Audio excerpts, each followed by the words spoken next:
we were praying and asking God, what is going to be this new year, this coming year, Lord?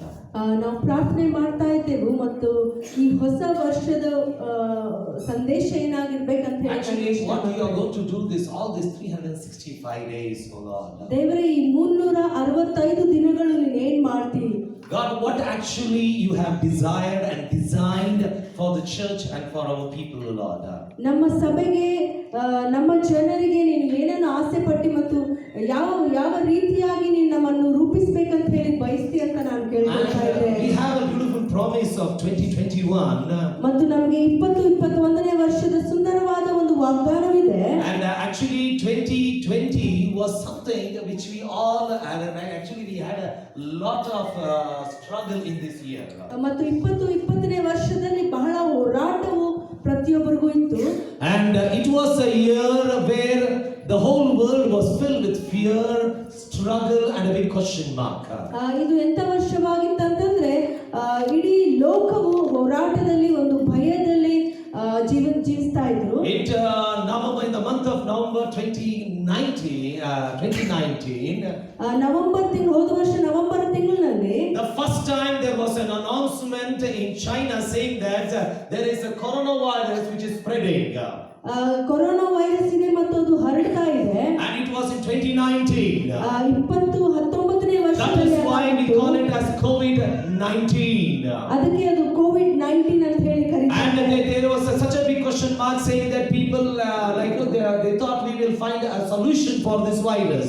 ಮತ್ತು ಜನರು ಯೋಚನೆ ಮಾಡಿದ್ರು ಈ ಒಂದು ವೈರಸ್ಗೆ ಒಂದು ಸೊಲ್ಯೂಷನ್ ಹುಡುಕ್ತಾರೆ ಅಂತ ಹೇಳಿ ನೋಡ್ತಾ But it started spreading and when we entered 2020 we entered with this coronavirus. ಮತ್ತು ಅದು ಹರಡಲಿಕ್ಕೆ ಪ್ರಾರಂಭವಾಯಿತು ಮತ್ತು 2020ನೇ ವರ್ಷದಲ್ಲಿ ನಾವು ಪ್ರವೇಶ ಮಾಡಿದ ಮೇಲೆ ಅದರೊಟ್ಟಿಗೆ ನಾವು ಪ್ರವೇಶ ಮಾಡಿದ್ವಿ. And the whole world was in panic saying that this virus was a very deadly virus and it spreads to one another. ಮತ್ತು ಇಡೀ ಲೋಕವು ಬಹಳವಾಗಿ ಭಯಪಟ್ಟು ಮತ್ತು ಇದು ಒಂದು ಒಬ್ಬರಿಗಿಂತ ಒಬ್ಬರು ಅದು ಹರಡುತ್ತದೆ ಅಂತ ಹೇಳಿ ಭಯದಲ್ಲಿದ್ದರು. When the whole world was getting panicked and they were struggling, the politicians were discussing how to put one another down. ಇಡೀ ಲೋಕವು ಭಯದಲ್ಲಿ ಇರಬೇಕಾದರೆ ಮತ್ತು ಈ ಒಂದು ರೋಗ ಹರಡಬೇಕಾದ್ರೆ ಈ ಒಂದು ರಾಜಕೀಯ ವ್ಯಕ್ತಿಗಳು ನಾವು ಒಬ್ಬರಿಗೊಬ್ಬರು ನಾವು ಹೇಗೆ ಕೆಳಗೆ ಹಾಕಬೇಕಂತ ಹೇಳಿ ಯೋಚನೆ ಮಾಡ್ತಾರೆ. Some were telling our plans were better and some said no, your plans are not better. ಕೆಲವೊಬ್ರು ಹೇಳಿದ್ರು ನಮ್ಮ ಯೋಜನೆಗಳು ಉತ್ತಮವಾಗಿದೆ, ಕೆಲವೊಬ್ರು ಹೇಳಿದ್ರು ಇಲ್ಲ ನಿಮ್ಮ ಯೋಜನೆ ಉತ್ತಮವಾಗಿಲ್ಲ. Some people were not concerned about the people at all.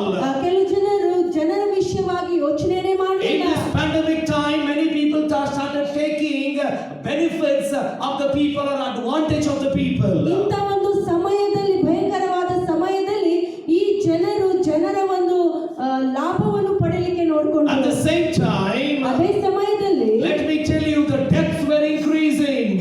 ಈ ಒಂದು ಸಾಲಗಳು ಹೆಚ್ಚಾಗ್ತಾ ಇದ್ದವು. The news were spread saying that the people are dying rapidly.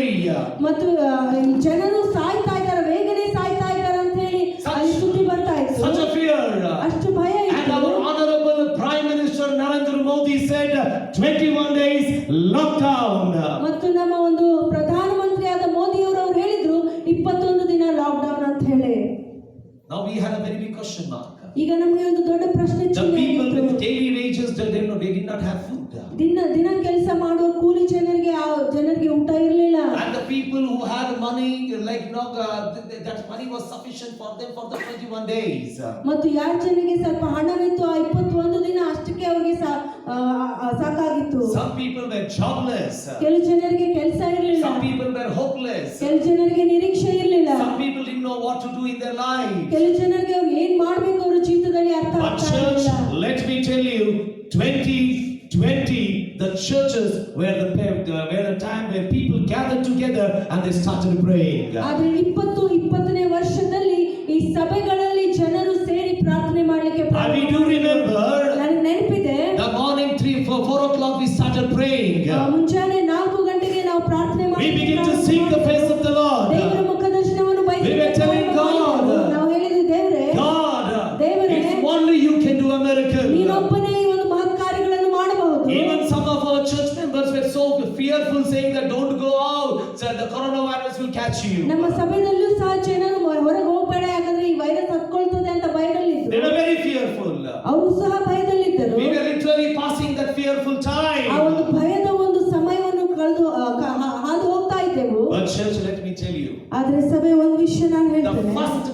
who came and asked me, Anna, they asked me to test for a coronavirus was angel.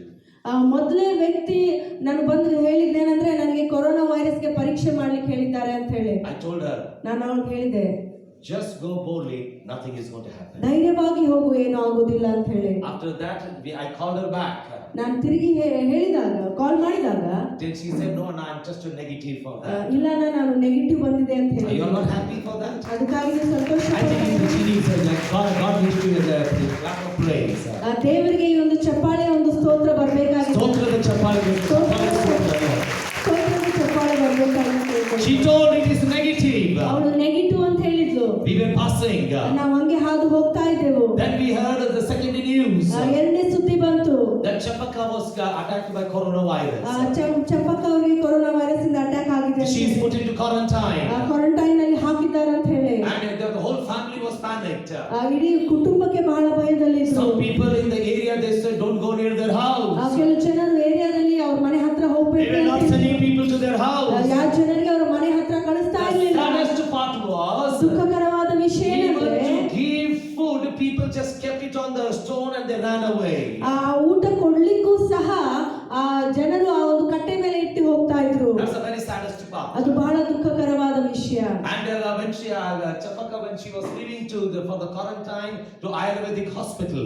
Quarantine ನಲ್ಲಿ ಇರ್ಬೇಕಾದ್ರೆ Ayurvedic hospital ಹೋಗ್ಬೇಕಾದ್ರೆ She called me up. ನನಗೆ ಕರೆ ಮಾಡಿದ್ರು. She said, ಅವ್ರು ಹೇಳಿದ್ರು, Anna, I'm going. ನಾನು ಹೋಗ್ತಾ ಇದ್ದೆ. Please pray for us. ದಯಮಾಡಿ ನನಗೆ ಪ್ರಾರ್ಥನೆ ಮಾಡು. And we thought the whole family is affected. ನಾವು ಯೋಚನೆ ಮಾಡಿದ್ವಿ ಇಡೀ ಕುಟುಂಬಕ್ಕೆ ಅದು ಎಫೆಕ್ಟ್ ಆಗಿದೆ ಅಂತ But ಹೇಳಿ. sincerely speaking, ಆದ್ರೆ ಯಥಾರ್ಥವಾಗಿ after ಹೇಳ್ಬೇಕು, 2-3 days, 2-3 ದಿನ she told they are discharging me.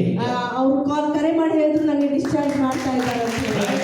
And when the whole family was tested, they all came negative. ಮತ್ತು ಇಡೀ ಕುಟುಂಬದವರಿಗೆ ಟೆಸ್ಟ್ ಆದ ಮೇಲೆ ಅವ್ರಿಗೆ ನೆಗೆಟಿವ್ ಬಂತು. Sincerely speaking, God is good.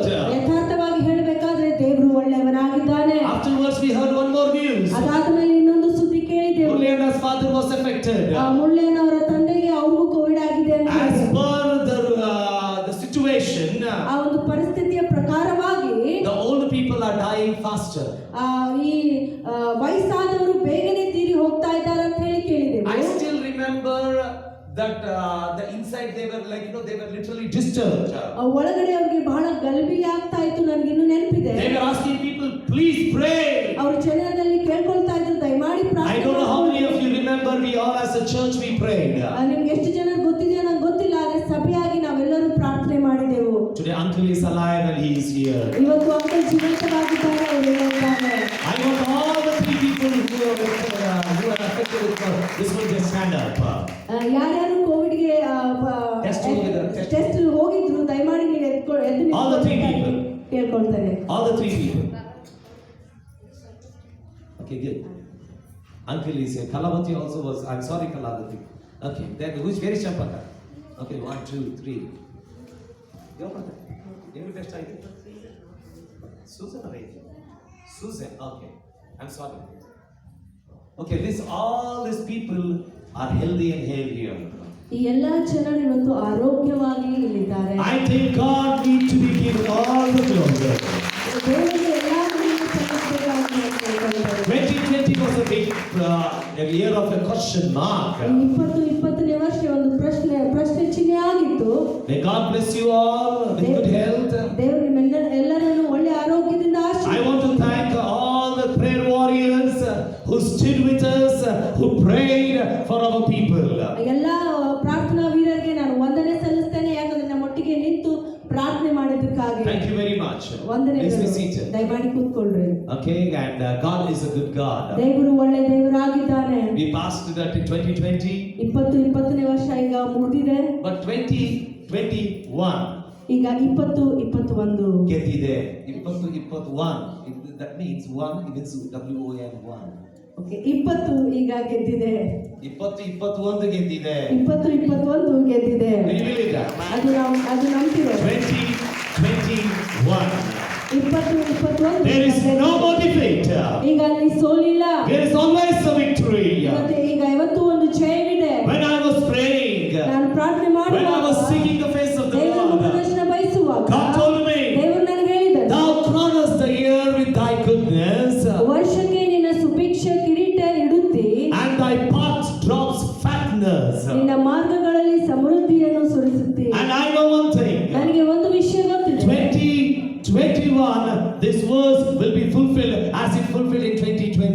Hallelujah. 2021ನೇ ವರ್ಷದಲ್ಲಿ ಈ ವಾಕ್ಯ ನೆರವೇರ್ತದೆ. 2020ನೇ ವರ್ಷದಲ್ಲಿ ಯಾವ ರೀತಿ ನೆರವೇರ್ತದೆ ರೀತಿಯಾಗಿ ನೆರವೇರ್ತದೆ. Amen. Amen. Touch your neighbor and say, today God is going to bless me. ನಿಮ್ಮ ಅಕ್ಕಪಕ್ಕದವರಿಗೆ ತಿರುಗಿ ಹೇಳಿ, ಇವತ್ತು ದೇವರು ನನ್ನನ್ನು ಆಶೀರ್ವದಿಸ್ತಾನೆ. Come on louder. God is going to bless me. ದೇವರು ನನ್ನನ್ನು ಆಶೀರ್ವದಿಸ್ತಾನೆ. This 2021, I declare it as a year of the crown of the glory. ಈ 2021ನೇ ವರ್ಷವು ಸುಭಿಕ್ಷ ಕಿರೀಟ ಆ ವರ್ಷ ಅಂತ ಹೇಳಿ ನಾನು A ಘೋಷಿಸುತ್ತೇನೆ. crown of goodness. ಒಳ್ಳೆತನದ ಒಂದು ಕಿರೀಟವು. Amen. Touch your neighbor and say, there is going to be a crown of goodness upon me. ನಿಮ್ಮ ಅಕ್ಕಪಕ್ಕದವರಿಗೆ ತಿರುಗಿ ಹೇಳ್ರಿ, ಒಳ್ಳೆತನದ ಕಿರೀಟವು ನನ್ನ ಮೇಲೆ ಇರ್ತದೆ. Okay, I want somebody to read for me. Okay, I want somebody to read for me Psalm 65 and verse 11 loudly and clearly. ಯಾರಾದರೂ ದಯಮಾಡಿ ಕೀರ್ತನೆ 65ನೇ ಅಧ್ಯಾಯ 11ನೇ ವಚನ ಜೋರಾಗಿ ಸ್ಪಷ್ಟವಾಗಿ ಓದ್ಕೊಳ್ರಿ. ನಿನ್ನ ಕೃಪೆಯಿಂದ ಸಂವತ್ಸರಕ್ಕೆ ಸುಭಿಕ್ಷ ಕಿರೀಟವನ್ನು ಇಟ್ಟಿದ್ದಿ. ನೀನು ಹಾದು ಹೋಗುವ ಮಾರ್ಗದಲ್ಲೆಲ್ಲ ಸಮೃದ್ಧಿಕರವಾದ ಕೃಷ್ಣೆಯು ಸುರಿಯುವುದು. Thank you. Now shall we pray? ಈಗ ನಾವು ಪ್ರಾರ್ಥನೆ ಮಾಡಿಕೊಳ್ಳೋಣ. Father, we thank you, Lord, for this wonderful time. ತಂದೆಯಾದ ದೇವರೇ, ಅದ್ಭುತವಾದ ಸಮಯಕ್ಕಾಗಿ ನಿನಗೆ As this morning, as your servant, your anointed one, as I'm going to release this word for this 2021, oh Lord. ನಿನ್ನ ಸೇವಕನಾಗಿ ನಿನ್ನ ಅಭಿಷಿಕ್ತನಾಗಿ ದೇವರೇ, ಈ ಒಂದು ವರ್ಷದಲ್ಲಿ ಸ್ವಾಮಿ ವಾಕ್ಯವನ್ನು ನಾನು ಬಿಡುಗಡೆ ಮಾಡುವಾಗ God, pour out your spirit upon this. ಕರ್ತನೇ, ನಿನ್ನ ಆತ್ಮವನ್ನು ಈ ಒಂದು ವಾಕ್ಯದ ಮೇಲೆ Let this word manifested in flesh, oh Lord. ಈ ಒಂದು ವಾಕ್ಯವು ಸ್ವಾಮಿ ಕರ್ತನೆ ಅದು ಶಾರೀರಿಕವಾಗಿ ಸ್ವಾಮಿ ಅದು ಕೆಲಸ ಮಾಡಲಿರಲಿ. God, let this word begin to work in the deeper into our hearts. ಕರ್ತನೆ, ಈ ವಾಕ್ಯವು ನಮ್ಮ ಒಂದು ಹೃದಯದಲ್ಲಿ ಆಳವಾಗಿ ಕೆಲಸ Let this word be a hedge and the protection of our life. ಕರ್ತನೆ, ಈ ವಾಕ್ಯವು ಸ್ವಾಮಿ ನಮ್ಮ ಜೀವಿತದ ಒಂದು ಸೀಮೆಯು ಸ್ವಾಮಿ ರಕ್ಷಣೆಯಾಗಿರಲಿ ಸ್ವಾಮಿ. God, let this word become a blessing into our life. ಈ ವಾಕ್ಯವು ನಮ್ಮ ಜೀವಿತದಲ್ಲಿ ಆಶೀರ್ವಾದ. Be thou glorified. ನೀನು ಮಹಿಮೆ ಹೊಂದು Be thou ಕರ್ತನೆ. exalted. ನೀನು ಕರ್ತನೆ ಹೆಚ್ಚಿಸಿ In Jesus' name we pray. ಯೇಸು ಕ್ರಿಸ್ತನ ಹೆಸರಿನಲ್ಲಿ. Amen. Amen. Amen. Now let me give you the background of what we are going to study this ಈ morning. ಮುಂಚಾನೆ ವೇಳೆಗೆ ನಾವು ನೋಡಿಕೊಳ್ಳುವ ವಾಕ್ಯದ ಒಂದು ಹಿನ್ನೆಲೆಯನ್ನು ನಾನು ಹೇಳ್ತೇನೆ. Now when we are reading this verse, ಈ ವಚನವನ್ನು ಓದುವಾಗ this chapter is a very beautiful chapter. ಈ ಅಧ್ಯಾಯವು ಬಹಳ ಸುಂದರವಾದ But ಅಧ್ಯಾಯವಾಗಿದೆ. this chapter is never written in the happy ಈ time. ಒಂದು ಅಧ್ಯಾಯವು ಸಂತೋಷದ ಸಮಯದಲ್ಲಿ This ಬರೆಯಲ್ಪಟ್ಟಿದೆ. chapter is never written in the time of rejoicing. ನಾವು ಉಲ್ಲಾಸದ ಸಮಯದಲ್ಲಿ ಈ ಒಂದು ಅಧ್ಯಾಯ The one ಬರೆಯಲ್ಪಟ್ಟಿಲ್ಲ. who penned this chapter was Mr. David.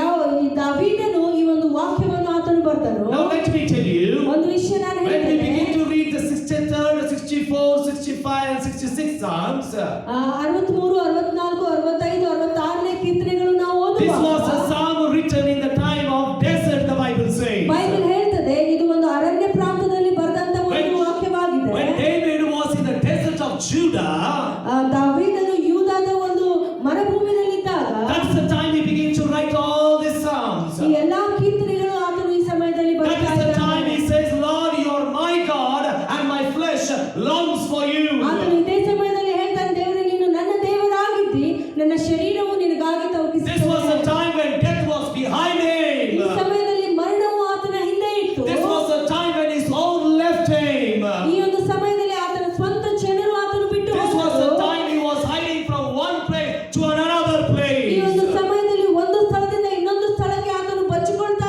This was ಇದ್ದನು. the time he was protecting his own people and fighting for his own people. ಈ ಒಂದು ಸಮಯದಲ್ಲಿ ತನ್ನ ಸ್ವಂತ ಜನರಿಗಾಗಿ ಆತನು ರಕ್ಷಿಸ್ತಾ ಇದ್ದನು ಮತ್ತು ಆತನು ಮುಂದೆ ಹೋಗ್ತಾ And he ಇದ್ದನು. was fighting for them. ಅವ್ರಿಗಾಗಿ ಹೋರಾಡ್ತಾ This ಇದ್ದನು. was the time when David begins to look into the face of the Lord and say, God, I'm at the edge of death, Lord. ಈ ಸಮಯದಲ್ಲಿ ಆತನು ದೇವರ ಮುಖದರ್ಶನವನ್ನು ಬಯಸಿ ಆತನು ದೇವರು ಹೇಳ್ತಾ ಇದ್ದಾನೆ, ದೇವರೇ ನಾನು ಮರಣದ ಸಮಯದಲ್ಲಿದ್ದೇನೆ. At that time, he begins to pen this psalm and he says, you crown my ear with goodness. ಅಂತ ಸಮಯದಲ್ಲಿ ಆತನು ಈ ಕೀರ್ತನೆಯನ್ನು ಬರೆದು ಆತನು ಹೇಳ್ತಾನೆ, ದೇವರೇ ನೀನೇ ನನ್ನ And thy path ಸುಭಿಕ್ಷ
God says, I'm going to crown this year with goodness.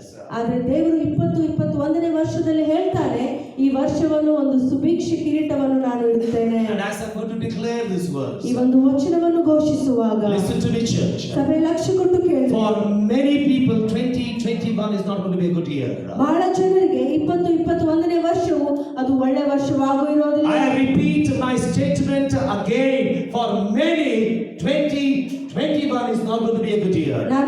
ನಾನು ಹೇಳ್ತೇನೆ, 21ನೇ ವರ್ಷವು ಬಹಳ ಜನರಿಗೆ ಅದು ಒಳ್ಳೆ ವರ್ಷ ಆಗಿರೋದಿಲ್ಲ. In the end, I will tell why it will not be a good year for you. ನಾನು ಕೊನೆಯದಾಗಿ ಹೇಳ್ತೇನೆ ಯಾಕೆ ಅದು ಒಳ್ಳೆ ವರ್ಷ ಆಗಿರೋದಿಲ್ಲ. But in the beginning, let me put the foundation and begin to tell you why this year is going to be a year of crown of goodness. ಮತ್ತು ಪ್ರಾರಂಭದಲ್ಲಿ ನಾನು ಹೇಳ್ತೇನೆ ಯಾಕೆ ಈ ಒಳ್ಳೆತನದ ವರ್ಷ ಇದಾಗಿರ್ತದೆ. Okay, I will put 3 beautiful truths before you. ನಿಮ್ಮ ಮುಂದೆ 3 ಸುಂದರವಾದ ವಿಷಯಗಳನ್ನು And as I'm ಹಾಕ್ತೇನೆ. going to put this truth before you, these are the truths which are taken from the very word of God. ಈ ಒಂದು ಸತ್ಯಾಂಶಗಳನ್ನು ಹೇಳಬೇಕಾದ್ರೆ ಇದು ದೇವರ ವಾಕ್ಯದಿಂದಲೇ ನಾನು ತೆಗೆದಿದ್ದೇನೆ. Okay, and these are the words which I spent time studying and asking God to give me the right things. ಮತ್ತು ಈ ಒಂದು ಸಂದೇಶವು ದೇವರ ಮುಂದೆ ನಾನು ಮುಖದರ್ಶನ ಬಯಸಿ ಆತನಿಂದ ತೆಗೆದುಕೊಂಡ ಒಂದು Let ವಾಕ್ಯವಾಗಿದೆ. me give you 3 things. 3 ವಿಷಯಗಳು ನಾನು First ಹೇಳ್ತೇನೆ. one, ಮೊದಲನೇ the ವಿಷಯ, person of the year. ಈ ವರ್ಷದ ವ್ಯಕ್ತಿಯು, The person of the ಈ year. ವರ್ಷದ ವ್ಯಕ್ತಿಯು. I want you to read 65 and verse 11 again. ಮತ್ತೆ 65ನೇ ಅಧ್ಯಾಯ 11ನೇ ವಚನ ದಯಮಾಡಿ Okay, ಓದಿರಿ. 65 11. 65ನೇ ಅಧ್ಯಾಯ 11ನೇ ವಚನ. ನಿನ್ನ ಕೃಪೆಯಿಂದ Enough. Do you know what the Bible says? Bible ಏನ್ ಹೇಳ್ತದೆ ಗೊತ್ತ್ರಿ? Thou. ನೀನು Thou. ನೀನು. Very beautiful. ಬಹಳ You know ಸುಂದರವಾಗಿದೆ. how it starts? Thou. ಅದು ಹೇಗೆ ಪ್ರಾರಂಭವಾಗ್ತದಂದ್ರೆ ನೀನು. When you begin to mark that word thou in the whole chapter, ಆ ಇಡೀ ಅಧ್ಯಾಯದಲ್ಲಿ ನೀನು ಅಂತ ಪದ ನೀನು ಹೇಳ್ಬೇಕಾದ್ರೆ, if I am not wrong, nearing 7 to 8 times this word called thou comes in KJV version. ನಾನು ತಪ್ಪಿಲ್ಲ ಅಂತಂದ್ರೆ ಈ ಒಂದು ಪದವು ನೀನು ಎಂಬುದು ಅದು 7-8 ಸಾರಿ ಈ ಒಂದು ವಾಕ್ಯದಲ್ಲಿ ಬಂದಿದೆ. And do you know how David starts this? ದಾವೀದನು ಯಾವ ರೀತಿಯಾಗಿ ಪ್ರಾರಂಭ Do you know how ಮಾಡ್ತಾನೆ? David writes these words? ಈ ವಚನವನ್ನು ದಾವೀದನು ಹೇಗೆ ಬರೀತಾನೆ By the ಗೊತ್ತೇ? inspiration of the Holy Spirit, it says, thou crown us this year. ಆ ಪವಿತ್ರಾತ್ಮನ ಒಂದು ಆತನ ನಡೆಸುವಿಕೆಯಿಂದ ಆತನು ಹೇಳ್ತಾನೆ ನೀನು ಈ ವರ್ಷವನ್ನು ಕಿರೀಟದಿಂದ So that ಹಾಕು. is very, very clear that nobody can crown you but apart from God. ಅದು ಸ್ಪಷ್ಟವಾಗಿ ಬರೆಯಲ್ಪಟ್ಟಿದೆ, ದೇವರನ್ನು ಬಿಟ್ಟು ಯಾರು ನಿನಗೆ ಆ ಕಿರೀಟವನ್ನು ಹಾಕ್ಲಿಕ್ಕೆ ಆಗೋದಿಲ್ಲ. That means this 2021, if God doesn't do anything in your life, things will not change. ಅದರ ಅರ್ಥ 21ನೇ ವರ್ಷದಲ್ಲಿ ದೇವರು ನಿನ್ನ ಜೀವಿತದಲ್ಲಿ ಯಾವುದೇ ವಿಷಯವನ್ನು ಮಾಡದೇ ಇದ್ದಾಗ ಯಾವುದೇ ವಿಷಯಗಳಲ್ಲಿ If ಆಗೋದಿಲ್ಲ. God doesn't take a step to bless you, nothing will happen. ದೇವರು ನಿನಗೆ ಆಶೀರ್ವಾದ ಮಾಡಲಿಕ್ಕೆ ಹೆಜ್ಜೆ ತೆಗೆದುಕೊಳ್ಳದೇ ಇದ್ದರೆ ನಿನಗೆ Did you ಆಶೀರ್ವಾದವಾಗೋದಿಲ್ಲ. not read what Jesus said? ಆ ಕ್ರಿಸ್ತನು ಹೇಳಿದ್ದನ್ನು ನೀವು If ಓದಿದ್ದೀರಾ? it is not given from heaven, you will not receive it on the earth. ಲೋಕದಿಂದ ಅದು ನಿನಗೆ ಕೊಡಲ್ಪಡದೇ ಇದ್ದಾಗ ನೀನು ಭೂಲೋಕದಲ್ಲಿ ಅದನ್ನು ಪಡೆದುಕೊಳ್ಳೋದಿಲ್ಲ. That's very clear. ಅದು ಸ್ಪಷ್ಟವಾಗಿದೆ. So God makes it very clear saying that, David makes it very clear saying that it is thou, O Lord. ದಾವೀದನು ಅದಕ್ಕೆ ಸ್ಪಷ್ಟವಾಗಿ ಹೇಳ್ತಾನೆ ಅದು ನೀನಾಗಿದ್ದಿ. I'm telling you, it is thou, O Lord. ಅದು ನೀನಾಗಿದ್ದಿ ಕರ್ತನೇ. And you know what? How when I started tracing out that word thou, I found 3 beautiful truths in that. ಆ ನೀನು ಎಂಬ ಒಂದು ಪದಕ್ಕೆ ನಾನು ಹುಡುಕುವಾಗ ನನಗೆ 3 ವಿಷಯಗಳು ಗೊತ್ತಾಯ್ತು. Okay, he's the person of the year, ಆತನು ಈ ವರ್ಷದ ವ್ಯಕ್ತಿಯಾಗಿದ್ದಾನೆ. and I will show it how. ಅದು ಹೇಗೆ ಅಂತ ನಾನು ತೋರಿಸ್ತೇನೆ. First one, ಮೊದಲನೇದಾಗಿ he is going to be the center of worship. ಆತನು ಈ ಒಂದು ಆರಾಧನೆಗೆ ಮಧ್ಯಸ್ಥಿಕನಾಗಿದ್ದಾನೆ. It is not any man. ಅದು ಯಾವುದೇ ವ್ಯಕ್ತಿ It ಅಲ್ಲ. is not your business. ಅದು ನಿನ್ನ ವ್ಯಾಪಾರವಲ್ಲ. It is not your money. ಅದು ನಿನ್ನ ಹಣವಲ್ಲ. It is not the authorities. ಅದು ನಿನ್ನ ಅಧಿಕಾರಿಗಳಲ್ಲ. It is not the one who is ruling over you. ನಿನ್ನ ಮೇಲೆ ಆಳುವಂತವನಲ್ಲ. Everything is going to come or become the center of worship is going to be God. ಎಲ್ಲದಕ್ಕೆ ಆರಾಧನೆಗೆ ಮಧ್ಯಸ್ಥಿಕವನು ಅದು ದೇವರೊಬ್ಬನೇ ಆಗಿದ್ದಾನೆ. Church, listen to me carefully. ಸಭೆ ಲಕ್ಷ್ಯ ಕೊಟ್ಟು ಕೇಳ್ರಿ. This year, ಈ ವರ್ಷವು mark my word, ನನ್ನ ಮಾತನ್ನ ಎಚ್ಚರಿಟ್ಟು ಕೇಳ್ರಿ. the persecution, how more it increases, the worship increases more. ಹೇಗೆ ಹಿಂಸೆ ಹೆಚ್ಚಾಗ್ತದೋ ಅಷ್ಟು ಆರಾಧನೆಯು ಹೆಚ್ಚಾಗ್ತದೆ. Don't think we are not going to have persecution. ನಮಗೆ ಹಿಂಸೆ ಆಗೋದಿಲ್ಲ ಅಂತ ಹೇಳಿ ಯೋಚನೆ The ಮಾಡಬೇಡ್ರಿ. persecution is going to increase more. ಈ ಒಂದು ಹಿಂಸೆ ಇನ್ನೂ ಹೆಚ್ಚಾಗ್ತದೆ. Come on, ಒಂದು ಸ್ಮೈಲ್ ಇಟ್ಕೊಳ್ರಿ ಈಗ. Come on, turn to your neighbor and say there's going to be persecution. ನಿಮ್ಮ ಅಕ್ಕಪಕ್ಕದವ್ರಿಗೆ ತಿರುಗಿ ಹೇಳ್ರಿ ಈಗ ಹಿಂಸೆ ಆಗ್ಲಿಕ್ಕಿದೆ. Why you don't know? ನಿಮ್ಗೆ ಬೇಡ್ರಿ? You know, some people give us a prayer request. Swami, ಆ ಹಿಂಸೆಗಳು ಆಗಬಾರದಂಗೆ ನಮ್ಮನ್ನ. Sir, you are praying against the will of God. ಕೆಲವೊಬ್ರು ಪ್ರಾರ್ಥನೆ ಬೇಡಿಕೆ ಕೊಡ್ತಾರೆ, ನಮ್ಗೆ ಹಿಂಸೆಗಳು ಆಗಬಾರ್ದು ಅಂತ ಹೇಳಿ ಪ್ರಾರ್ಥನೆ ಮಾಡ್ರಿ ಅಂತ ಹೇಳ್ರಿ. ಆದ್ರೆ ನೀವು ದೇವರ ಚಿತ್ತದ ವಿರುದ್ಧವಾಗಿ ಪ್ರಾರ್ಥನೆ ಮಾಡ್ತೀರಿ. The Bible tells ಬೈಬಲ್ ಹೇಳ್ತದೆ, you will be persecuted because of me.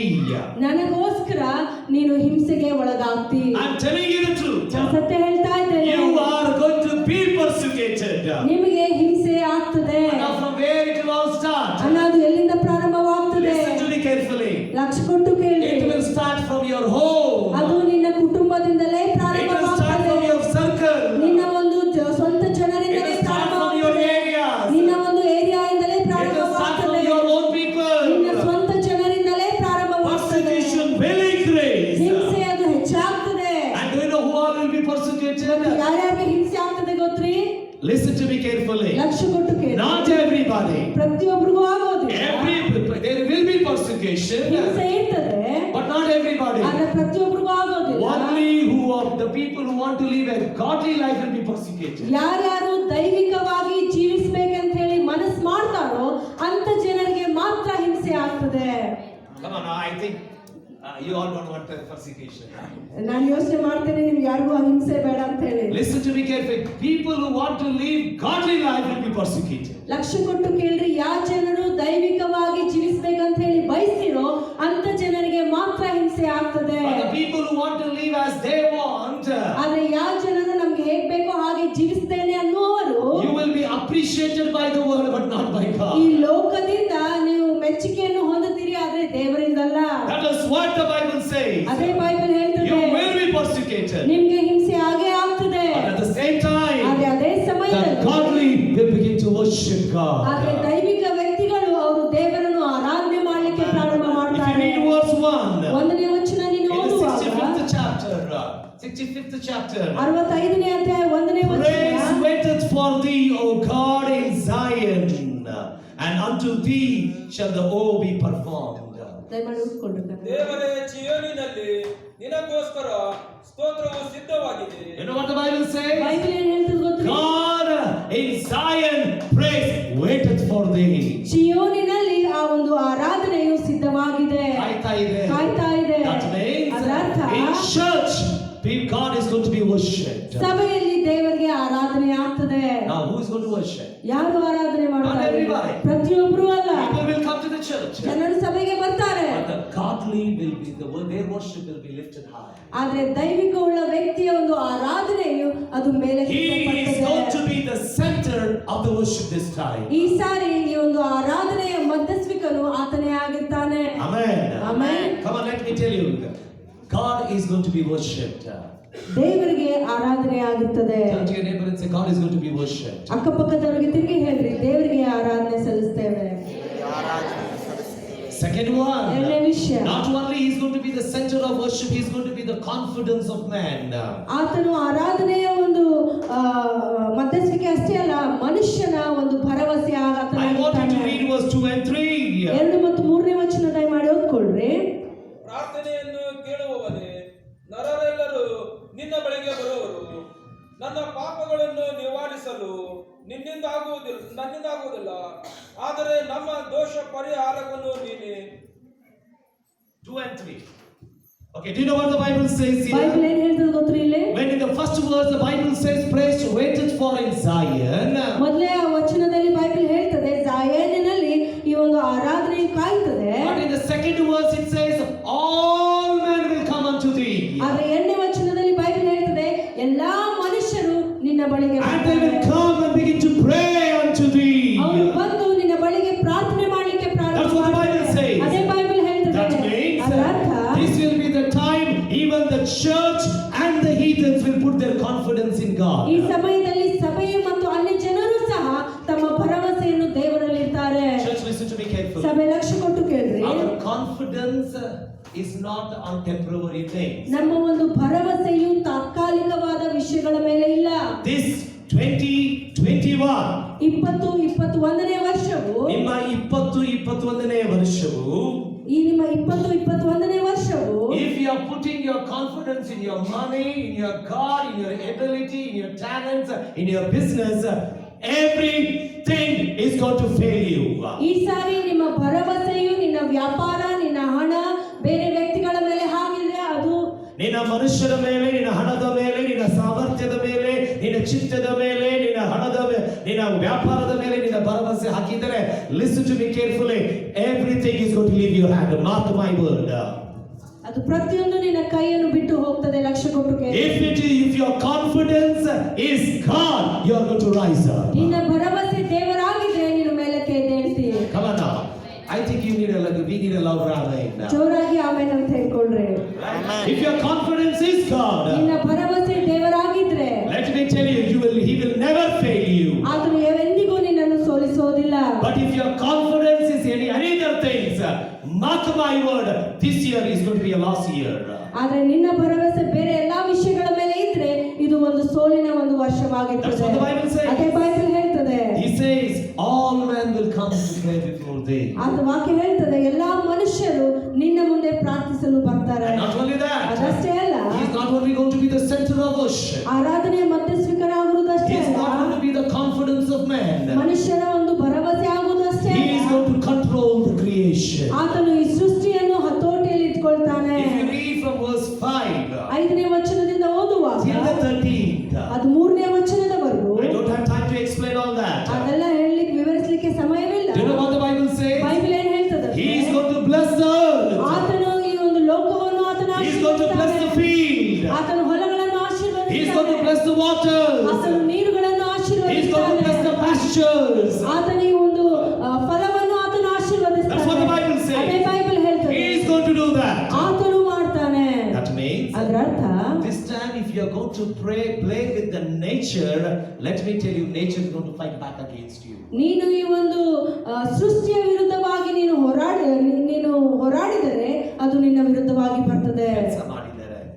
ಅದರ ವಿರುದ್ಧವಾಗಿ ಕೆಲಸ ಮಾಡಿದ್ರೆ ಅದು ನಿನ್ನ ವಿರುದ್ಧವಾಗಿ ಬರ್ತದೆ. I'm telling you the truth. ನಾನು ಸತ್ಯ ಹೇಳ್ತಾ ಇದ್ದೇನೆ If ಪ್ರಿಯರೇ. the government is going to play with the nature, ಈ ಒಂದು ಸರ್ಕಾರವು ಈ ಒಂದು ಸೃಷ್ಟಿಯೊಟ್ಟಿಗೆ ಆಟವಾಡಿದರೆ, or if somebody is going to play with the nature, ಅಥವಾ ಯಾರೋ ಒಬ್ಬರು ಈ ಸೃಷ್ಟಿಯೊಟ್ಟಿಗೆ ಆಟವಾಡಿದ್ರೆ, let me tell you, it is going to fight back against you. ಅದು ನಿನ್ನ ವಿರುದ್ಧವಾಗಿ ಕೆಲಸ But if you are ಮಾಡುತ್ತದೆ. going to leave it as it is ಅದು ಹಾಗೆ ಬಿಟ್ಟರೆ and begin to seek the face of the ಮತ್ತು Lord, ದೇವರ ಮುಖದರ್ಶನ ಬಯಸುವುದಾದರೆ every season is going to be a blessed season. ಪ್ರತಿಯೊಂದು ಕಾಲವು ನಿಮಗೆ ಆಶೀರ್ವಾದದ Whether it's a summer ಕಾಲವಾಗುತ್ತದೆ. season, rainy season, or winter season, it's going to be a very blessed season. ಅದು ಬಿಸಿಲಿರಲಿ, ಮಳೆ ಇರಲಿ, ಚಳಿ ಇರಲಿ, ಅದು ಒಂದು ಆಶೀರ್ವಾದವಾಗಿರುತ್ತದೆ. That is the person of the year.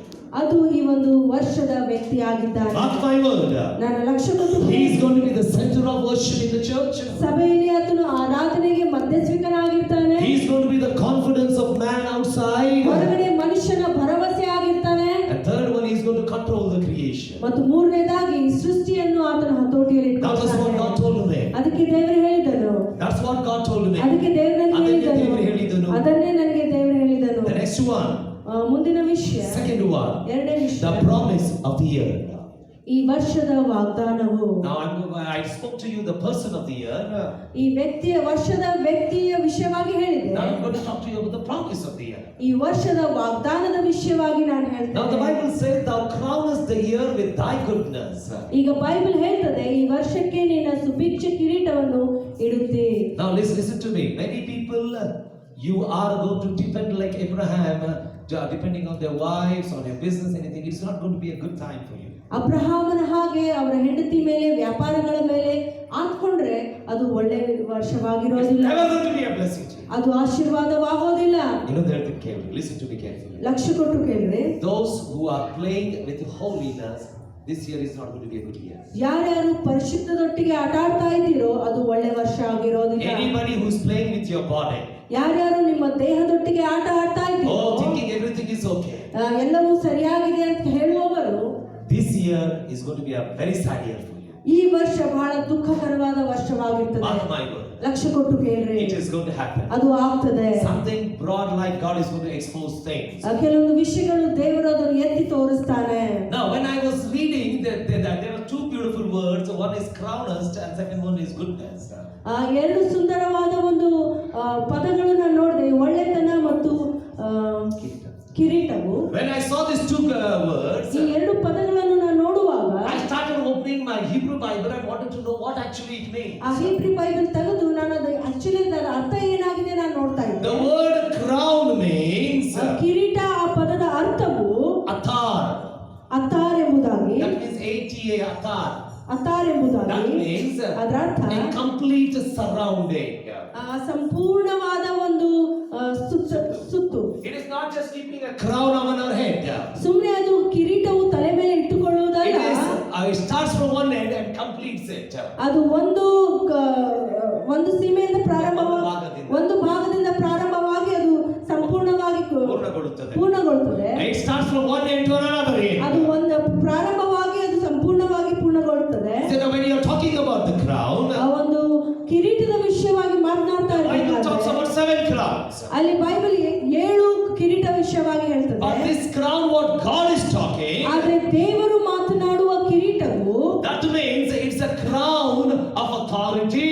ಇದು ಒಂದು ಅಧಿಕಾರದ ಒಂದು ಕಿರೀಟವಾಗಿದೆ. It's a crown of possession. ಇದು ಒಂದು ಆಸ್ತಿಯ ಒಂದು ಕಿರೀಟವಾಗಿದೆ. Okay, it's a crown of lifting high. ಮೇಲಕ್ಕೆ ಎತ್ತುವಂತ ಒಂದು ಕಿರೀಟವಾಗಿದೆ. In other words, ಬೇರೆ all ವಾಕ್ಯಗಳಲ್ಲಿ the 365 years we will walk in authority, prosperity, and we are going to walk in position. ಮತ್ತು ಎಲ್ಲ ಇಡೀ ವರ್ಷದ 365 ದಿನಗಳು ನಾವು ಅಭಿವೃದ್ಧಿಯಲ್ಲಿ, ಅಧಿಕಾರದಲ್ಲಿ ನಾವು ನಡೀತೇವೆ.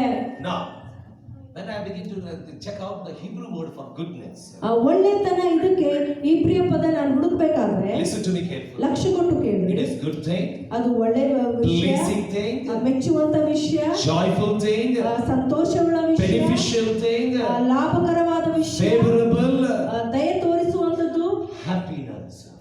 ಸಂತೋಷ. So that means, you know what he says? ಅದರ ಅರ್ಥ ಏನಂದ್ರೆ, I'm not only going to crown you with positions, authority, but I'm going to also going to fill you with joy, pleasing, favor. ಆತನು ಹೇಳುವುದು, ನಿನಗೆ ಸುಮ್ಮನೆ ಅಧಿಕಾರ ಮತ್ತು ಈ ಒಂದು ಆಸ್ತಿಯಿಂದ ನಾನು ನಿನಗೆ ಕಿರೀಟವನ್ನು ಹಾಕೋದಿಲ್ಲ, ಆದ್ರೆ ನಿನಗೆ What is the joy, pleasing, and favor?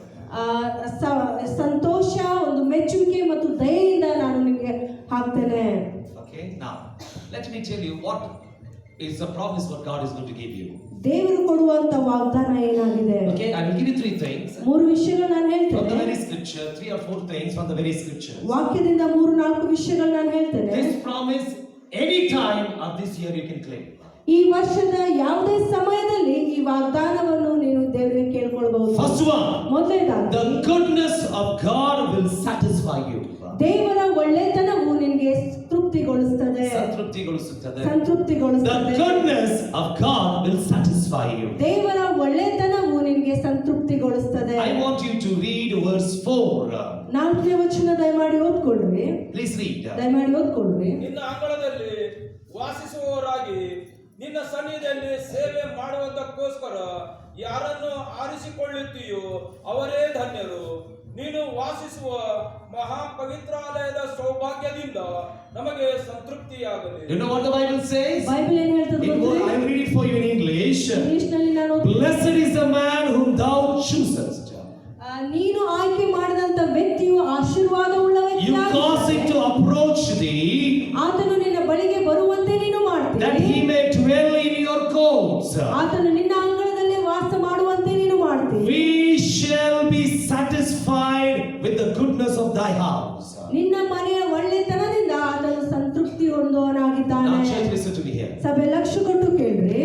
Listen to me carefully. ಲಕ್ಷ್ಯ ಕೊಟ್ಟು The ಕೇಳ್ರಿ. 4th verse says, 4ನೇ ವಚನ the ಹೇಳ್ತದೆ, satisfaction comes in the house of God, not outside the house of God. ಸಂತೃಪ್ತಿಯು ದೇವರ ಮನೆ ಒಳಗೆ ಬರ್ತದೆ, ಹೊರಗಡೆ ಅಲ್ಲ. I repeat my statement, the satisfaction of God is not in the world, it is in the Lord. ನಾನು ಮತ್ತೆ ಹೇಳ್ತೇನೆ, ಈ ಒಂದು ಸಂತೃಪ್ತಿಯು ಅದು ಲೋಕದಲ್ಲಿಲ್ಲ, ಆದ್ರೆ ಇಲ್ಲಿ ದೇವರಲ್ಲಿ ಇದೆ. That is why Paul says, ಅದಕ್ಕೆ ಪೌಲನು ಹೇಳ್ತಾನೆ, ಪೌಲನು in ಹೇಳ್ತಾನೆ, every situation, ಪ್ರತಿಯೊಂದು ಪರಿಸ್ಥಿತಿಗಳಲ್ಲಿ it's up and down, ಅದು ಮೇಲಿರಲಿ a valley ಕೆಳಗಿರಲಿ, experience or the mountain ಅದು experience, ಕಣಿವೆ ಅಥವಾ ಬೆಟ್ಟದ ಒಂದು ಅನುಭವವಿರಲಿ, whether I have it, I don't have ನನ್ನ ಹತ್ರ it, ಇರ್ಲಿ, ನನ್ನ ಹತ್ರ ಇರದೇ ಇರಲಿ, I know one secret, ನನಗೆ ಒಂದು ರಹಸ್ಯ satisfied in God. ನಾನು ದೇವರಲ್ಲಿ ಸಂತೃಪ್ತಿ ಹೊಂದಿದ್ದೇನೆ. Mark my word, my church. ಸಭೆ ಲಕ್ಷ್ಯ ಕೊಟ್ಟು ಕೇಳಿ. As a servant of God, ದೇವರ ಸೇವಕನಾಗಿ this morning I tell ಈ you, ಮುಂಜಾನೆ ನಾನು ಹೇಳ್ತೇನೆ, anything which you do apart from the house of God, nothing is going to satisfy you. ದೇವರ ಮನೆಯನ್ನು ಬಿಟ್ಟು ನೀನು ಮಾಡುವ ಬೇರೆ ವಿಷಯಗಳು ನಿನಗೆ ಸಂತೃಪ್ತಿ ಆಗೋದಿಲ್ಲ. I know you may be thinking it may be a very joking. Mark my word, things will work out. ಇದು ಹಾಸ್ಯ ಅಂತ ಹೇಳಿ ನೀವು ಯೋಚನೆ ಮಾಡ್ತಾ ಇರ್ಬೋದು, ಆದ್ರೆ ವಿಷಯಗಳು ಕೆಲಸ When ಮಾಡ್ತವೆ. David penned, you know what he says? Thy house, O Lord. ದಾವೀದನು ಬರಿಬೇಕಾದ್ರೆ ನಿನ್ನ ಮನೆಯೋ ಕರ್ತನೆ, He didn't say God in my palace, O Lord. ನನ್ನ ಅರಮನೆಯಲ್ಲಿ ಅಂತ He ಹೇಳಿಲ್ಲ, didn't say in Jerusalem, Lord. ಯೆರೂಸಲೇಮಿನಲ್ಲಿ ಅಂತ He didn't ಹೇಳಿಲ್ಲ, say in Canaan, Lord. ಕಾನಾನಿನಲ್ಲಿ ಅಂತ ಹೇಳಿಲ್ಲ. He said in thy house. ಆತನು ಹೇಳ್ತಾನೆ ನಿನ್ನ ಮನೆಯಲ್ಲಿ ದೇವರೇ. Anybody who do things without the house of God, without the things of God, they will never be satisfied. ದೇವರ ವಿಷಯಗಳು ಇಲ್ಲದೆ, ದೇವರ ಮನೆ ಇಲ್ಲದೆ ಯಾರ್ಯಾರು ವಿಷಯಗಳನ್ನು ಮಾಡ್ತಾರೋ ಅವರು ಆಶೀರ್ವಾದ ಹೊಂದೋದಿಲ್ಲ. I'm telling you the truth. You will never be satisfied. ನಿಮಗೆ ಸಂತೃಪ್ತಿ ಆಗೋದಿಲ್ಲ. Second one, ಎರಡನೇ ವಿಷಯ, the goodness of God will be your stronghold. ದೇವರ ಒಳ್ಳೆತನವು ನಿನ್ನ ಒಂದು ಬಲವಾದ ದುರ್ಗವಾಗಿರ್ತದೆ. The goodness of God will be your stronghold. ದೇವರ ಒಳ್ಳೆತನವು ನಿನ್ನ ಒಂದು ಬಲವಾದ ಒಂದು ಕೋಟೆಯಾಗಿರ್ತದೆ. I want you to go to the book of Nahum, verse chapter 1 and verse 7. ನಾಹೂಮ್ 1ನೇ ಅಧ್ಯಾಯ 7ನೇ ವಚನ. Okay, I want you to read it for me. ದಯಮಾಡಿ ಓದ್ಕೊಳ್ರಿ. Book of Nahum 1:7. ನಾಹೂಮ್ 1ನೇ ಅಧ್ಯಾಯ 7ನೇ ವಚನ.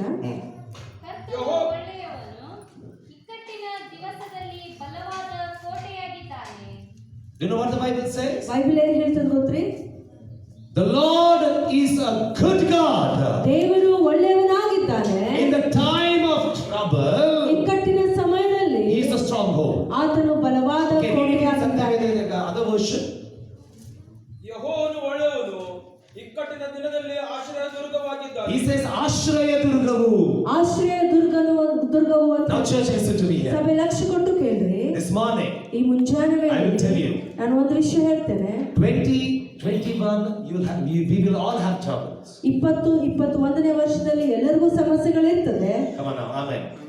ಆಮೇಲೆ We will have troubles. ನಾನು ನಿಮಗೆ ಅಯ್ಯೋ ಸಮಸ್ಯೆ ಇರೋದಿಲ್ಲ. I am not telling that. You will have troubles. ಸಮಸ್ಯೆ ಇರೋದಿಲ್ಲ ಅಂತ ಹೇಳೋದಿಲ್ಲ, ನಮ್ಮೆಲ್ಲರಿಗೂ ಸಮಸ್ಯೆ Do you know when ಇರ್ತದೆ. Nahum is writing this prophetic ಈ word? ನಾಹೂಮನು ಈ ಪ್ರವಾದನೆಯ ವಾಕ್ಯವನ್ನು ಬರಿಬೇಕಾದ್ರೆ He said, ಆತನು ಹೇಳ್ತಾನೆ, Lord, ಕರ್ತನೆ, you are a stronghold in the time of trouble. ಇಕ್ಕಟ್ಟಿನ ಸಮಯದಲ್ಲಿ ನೀನು ಬಲವಾದ ಕೋಟೆಯಾಗಿದ್ದಿ. Now how?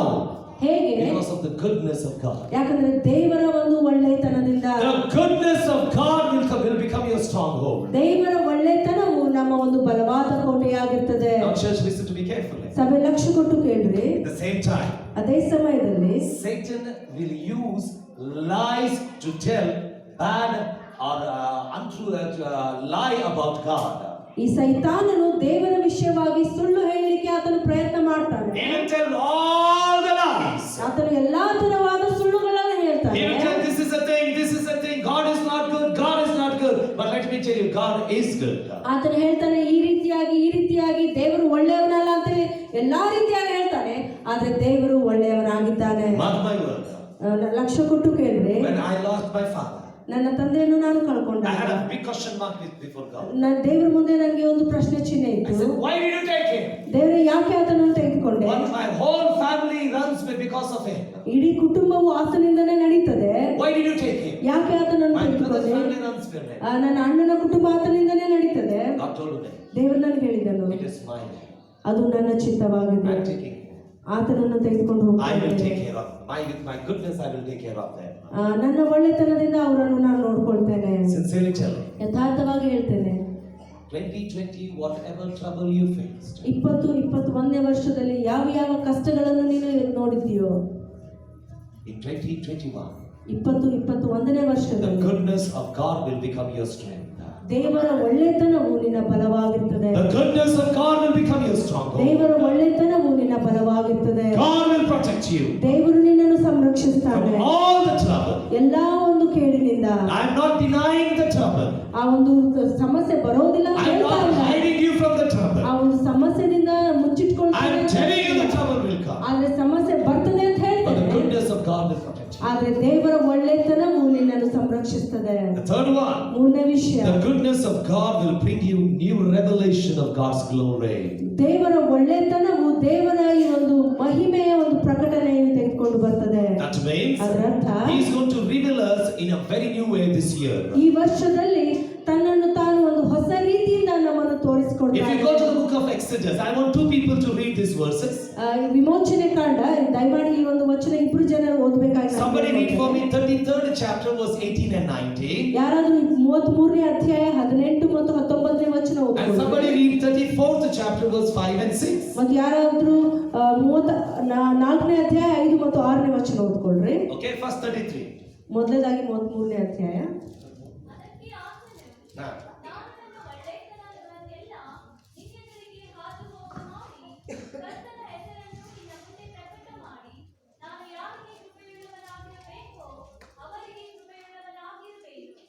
ನಾನು ಯಾರಿಗೆ ಕರುಣೆಯನ್ನು ತೋರಿಸಬೇಕೋ ಅವರಿಗೆ ಕರುಣೆಯನ್ನು ತೋರಿಸುವೆನು ಅಂದನು. you know what the Bible says? ಇಲ್ಲಿ ಬೈಬಲ್ ಏನ್ ಹೇಳ್ತದೆ ಗೊತ್ತಾ? Now this is a time when Moses is on the mountain. ಈ ಒಂದು ಸಮಯದಲ್ಲಿ ಮೋಶೆಯು ಬೆಟ್ಟದ ಮೇಲೆ He is ಇದ್ದಾನೆ. there at Sinai. ಆತನು ಸಿನಾಯಿ ಬೆಟ್ಟದ And ಮೇಲೆ you know what he ಇದ್ದಾನೆ. asked God? ಆತನು ದೇವರಲ್ಲಿ ಕೇಳ್ತಾನೆ, God, ದೇವರೇ, you told me ನೀನು ನನಗೆ I have ಹೇಳಿದ್ದೀರಿ, found favor in you. ನಿನ್ನ ಎದುರಿಗೆ ನಾನು ದಯೆಯನ್ನು ಹೊಂದಿದ್ದೇನೆ, Show yourself to me, Lord. ನಿನ್ನನ್ನು ನೀನು ನನಗೆ ತೋರಿಸಿಕೊಡು ದೇವರೇ. And you know what the Bible says? ಮತ್ತೆ ಬೈಬಲ್ ಏನ್ ಹೇಳ್ತದೆ? God said, ದೇವರು ಹೇಳ್ತಾನೆ, I will pass all my goodness before you. ನಾನು ನನ್ನ ಎಲ್ಲಾ ಒಳ್ಳೆತನವನ್ನು ನಿನ್ನ ಮುಂದೆ ನಾನು ತೋರಿಸ್ತೇನೆ. Then I will reveal myself to you. ಅದಾದ ಮೇಲೆ ನನ್ನನ್ನು ನಿನ್ನ ಮುಂದೆ Now I ತೋರಿಸ್ತೇನೆ. want somebody to read the 34th chapter, ದಯಮಾಡಿ ಯಾರಾದ್ರೂ 34ನೇ ಅಧ್ಯಾಯ ಓದ್ಕೊಳ್ರಿ, verse 5 and 6. 5 ಮತ್ತು 6ನೇ ವಚನ. ಆಗ ಯೆಹೋವನು ಮೇಘದಿಂದ ಆವರಿಸಲ್ಪಟ್ಟವನಾಗಿ ಇಳಿದು ಬಂದು ಅಲ್ಲಿ ಅವನ ಹತ್ತಿರ ನಿಂತು ಯೆಹೋವನೆಂಬ ನಾಮವನ್ನು ಪ್ರಕಟಿಸಿದನು. ಯೆಹೋವನು ಮೋಶೆ ಎದುರಾಗಿ ಹೋಗುತ್ತಾ ಪ್ರಕಟವಾಗಿ ಹೇಳಿದ್ದೇನೆಂದರೆ,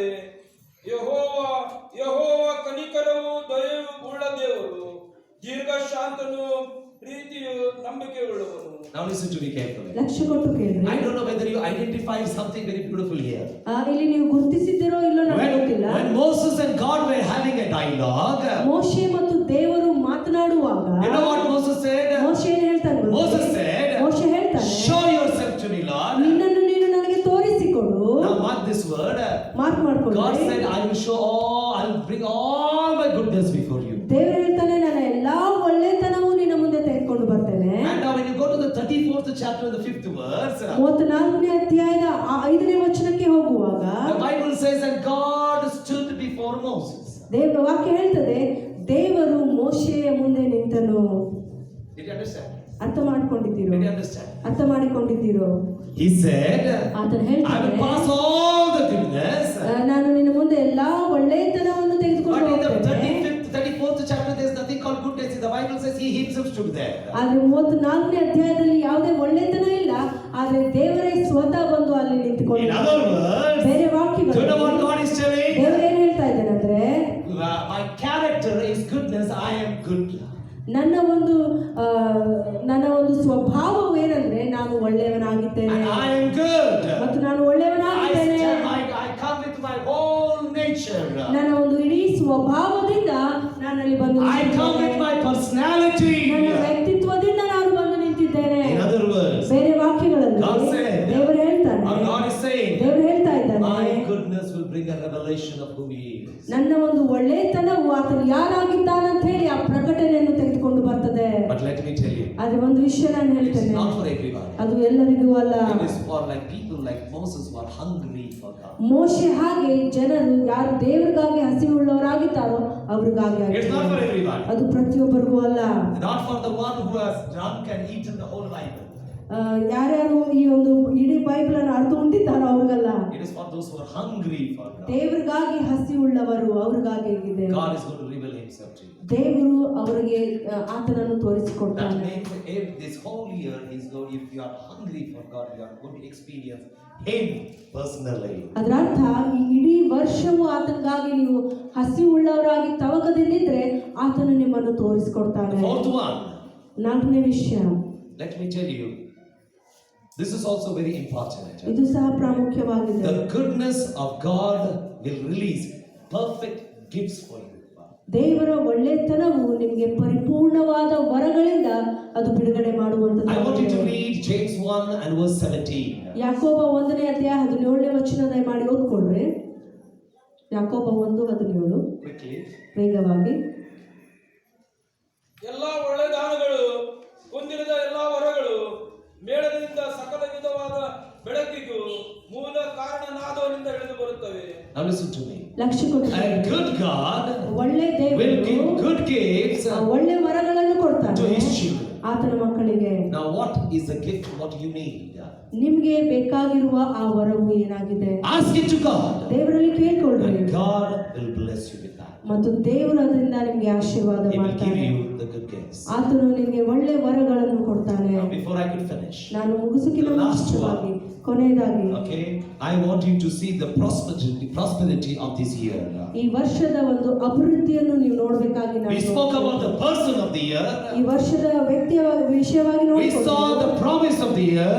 ವರ್ಷದ ವಾಗ್ದಾನವು ನೋಡಿಕೊಂಡು Now we will see the prosperity of the ಈ year. ವರ್ಷದ ಅಭಿವೃದ್ಧಿಯನ್ನು ನಾವು ನೋಡಿಕೊಳ್ಳೋಣ. And you know what the Bible says? Bible ಏನ್ ಹೇಳ್ತದಂದ್ರೆ The last part it ಈ says, ಕೊನೆ ಭಾಗ Thou ಹೇಳ್ತದೆ crownest thy year with goodness, ವರ್ಷಕ್ಕೆ ನಿನ್ನ ಸುಭಿಕ್ಷ ಕಿರೀಟ ಇಡುತ್ತಿ, and thy path drops fatness. ನಿನ್ನ ಮಾರ್ಗಗಳಲ್ಲಿ ಸಮೃದ್ಧಿಯನ್ನು ಸುರಿಸುತ್ತಿ. Now listen to me here. ಲಕ್ಷ್ಯ ಕೊಟ್ಟು Do you know why David uses that word, thy path drops fatness? ಯಾಕೆ ದಾವೀದನು ನಿನ್ನ ಮಾರ್ಗಗಳಲ್ಲಿ ಸಮೃದ್ಧಿ ಅಂತ ಹೇಳಿ ಉಪಯೋಗಿಸ್ತಾನ್ರಿ? Now don't forget, David was a king. ಮರ್ತು ಬಿಡಬೇಡ್ರಿ, ದಾವೀದನು ಒಬ್ಬ ರಾಜನಾಗಿದ್ದ. David was a king. ದಾವೀದನು ರಾಜನಾಗಿದ್ದ. Even when Saul was a king. ಸೌಲನು ಸಹ Or ರಾಜನಾಗಿದ್ದ. any king, when he goes to a particular place, ಒಬ್ಬ ರಾಜನು ಒಂದು ಪ್ರತ್ಯೇಕವಾದ ಸ್ಥಳಕ್ಕೆ ಹೋಗ್ಬೇಕಾದ್ರೆ or at the road what he passes, ಅಥವಾ ಒಬ್ಬ ರಾಜನು ಹಾದು ಹೋಗುವ ದಾರಿಯು that road is going to be the best road. ಆ ಒಂದು ಹಾದಿಯು ಅತಿ ಉತ್ತಮವಾದ Do ಮಾರ್ಗವಾಗಿರ್ತದೆ. you remember our honorable Prime Minister Narendra Modi when Trump was coming to Gujarat? ಈ ಟ್ರಂಪ್ ಅವರು ಗುಜರಾತ್ಗೆ ಬರ್ಬೇಕಾದ್ರೆ ಮೋದಿ ಅವರು ಏನ್ ಮಾಡಿದ್ರು ಗೊತ್ತ್ರಿ? When he was coming to open the ground, the big stadium. ಆ ಒಂದು ದೊಡ್ಡ ಸ್ಟೇಡಿಯಂ ಓಪನಿಂಗ್ ಬರ್ಬೇಕಾದ್ರೆ You know, he gave an order, ಒಂದು ಆರ್ಡರ್ ಕೊಟ್ಟಿದ್ರಿ, build big walls around the slum. ಈ ಸ್ಲಮ್ ಏರಿಯಾ ಸುತ್ತಲೂ ಅದು ಕಾಣದ ಹಾಗೆ ದೊಡ್ಡ ದೊಡ್ಡ ಗೋಡೆಗಳನ್ನು ಕಟ್ರಿ. How many of you did you see the Congress, everybody were blasting there? Congress ಅವರೆಲ್ಲ ಇವರು ವಿರುದ್ಧವಾಗಿದ್ರು. They were telling, like, you know, before that they didn't do because Trump is coming, they are doing. ಮುಂಚೆ ಮಾಡಲಿಲ್ಲ, ಆದ್ರೆ Trump ಬರ್ತಾ ಇದ್ದಾನಂತ ಹೇಳಿ ಮಾಡಿದ್ದಾರಂತ ಹೇಳಿ. Okay, that means they made that way proper. ಆ ಒಂದು ಮಾರ್ಗವನ್ನು ಅವರು ಸರಿ ಸಿದ್ಧಪಡಿಸಿದರು. And do you know what happened? Do you know something? ಒಂದು ವಿಷಯ ನಿಮ್ಗೆ ಗೊತ್ತಿದೆ? When I started reading this verse in Amplified Version, ಇದೇ ವಚನ ನಾನು ಆಂಪ್ಲಿಫೈಡ್ ಬೈಬಲ್ ನಲ್ಲಿ ಓದುವಾಗ and at the same time in KJV, not KJV, NLT version. ಮತ್ತು ಇದೇ ವಚನ ನಾನು NLT ಯಲ್ಲಿ ನಾನು ಓದುವಾಗ First, let me read it for you in Amplified Version. If you have an Amplified Bible, you can find this verse. Amplified version ಅಲ್ಲಿ ನಾನು ಓದಬೇಕಾದ್ರೆ You crown the year with year of bounty, and your path overflows. ಈ ವರ್ಷವನ್ನು ಸಮೃದ್ಧಿಯಿಂದ ನೀನು ತುಂಬಿ ಮತ್ತು ನಿನ್ನ ಮಾರ್ಗಗಳು ಇನ್ನೂ ಹೆಚ್ಚಾಗಿ ಅದು ಸೃಷ್ಟಿಸುತ್ತದೆ. Now let me read it in NLT version. NLT ಯಲ್ಲಿ ನಾನು ಓದ್ತೇನೆ. Now listen to this. ಲಕ್ಷ್ಯ ಕೊಟ್ಟು You crown the year with bountiful harvest. ಈ ವರ್ಷವನ್ನು ಅಭಿವೃದ್ಧಿಯಾದ ಒಂದು ಸುಗ್ಗಿಯಿಂದ ನೀನು ಕೊಡ್ತಿ. Even the hard pathways overflow with abundance. ಈ ಕಠಿಣವಾದ ಮಾರ್ಗಗಳಲ್ಲೂ ಸಹ ನೀನು ಹೊರ ಸುರಿಸುವಂತೆ ನೀನು ಕೊಡುತ್ತಿ. Do you know what the Bible says? Bible NLT Bible says even the hard path. NLT Bible ಅಲ್ಲಿ ಹೇಳ್ತದೆ ಕಠಿಣವಾದ ಮಾರ್ಗಗಳಲ್ಲೂ ಸಹ. ನೀವು ಯಾವ ಕಠಿಣವಾದ ಮಾರ್ಗದಲ್ಲಿ ಹೋಗಿದ್ದೀರಿ?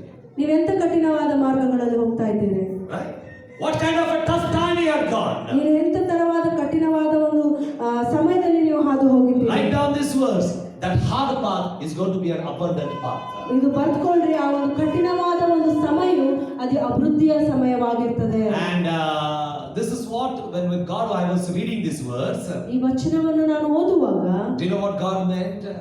ಇದರ ದೇವರು ಹೇಳುವಾಗ ಇದರ ಅರ್ಥ ಏನಂದ್ರೆ I found out certain truths which I put it before you. ನಾನು ಕೆಲವೊಂದು ಸತ್ಯಾಂಶಗಳನ್ನು ನಾನು ತಿಳಿದುಕೊಂಡೆನು. Okay, and I put it before ನಾನು you. ನಿಮ್ಗೆ ಮುಂದೆ ಹೇಳ್ತೇನೆ. First one. ಮೊದಲನೇದಾಗಿ There is going to be a fertility in the hard path. ಈ ಕಠಿಣವಾದ ಒಂದು ಮಾರ್ಗಗಳಲ್ಲಿ ಅಲ್ಲಿ ಫಲಭರಿತವಾಗಿರ್ತದೆ. I mark my word. ಲಕ್ಷ್ಯ ಕೊಟ್ಟು ಕೇಳ್ರಿ. There is going to be a fertility in the hard path. ಈ ಕಠಿಣವಾದ ಮಾರ್ಗಗಳಲ್ಲಿ ಅಲ್ಲಿ ಫಲಭರಿತವಾಗಿ ಇರ್ತದೆ. I was checking out the commentaries. ನಾನು ಕಾಮೆಂಟ್ರೀಸ್ ನೋಡ್ಬೇಕಾದ್ರೆ I was checking out certain sermons what the men of God has spoken. ಕೆಲವೊಂದು ದೇವ ಸೇವಕರು ಈ ಒಂದು ಸಂದೇಶಗಳನ್ನು ಹೇಳೋದು ಚೆಕ್ ಮಾಡುವಾಗ One man of God says this way. ಒಬ್ಬ ದೇವ ಸೇವಕರು ಈ ರೀತಿಯಾಗಿ ಹೇಳ್ತಾರೆ. He says, ಅವ್ರು ಹೇಳ್ತಾರೆ when it means fertility, ಫಲಭರಿತ ಅಂತ ಹೇಳ್ಬೇಕಾದ್ರೆ